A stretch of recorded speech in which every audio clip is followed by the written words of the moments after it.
Hi guys, sa ngayon hindi ko muna ipapakita yung mukha ko. So, ayan, ito ang JLT Dubai. Dati, sobrang kaunti lang ng buildings dito. So, ngayon kung makikita nyo, kakaibang JLT na siya. And as of now, walang tubig yung lake kasi kakaunti lang. Kasi nga gawa ng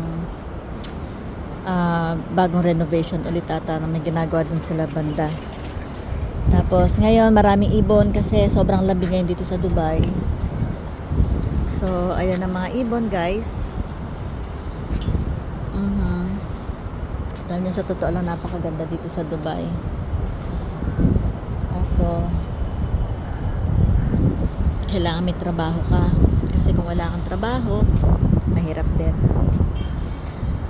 As of now guys, kailangan ko nang tapusin to. Sa susunod ulit, back to my work.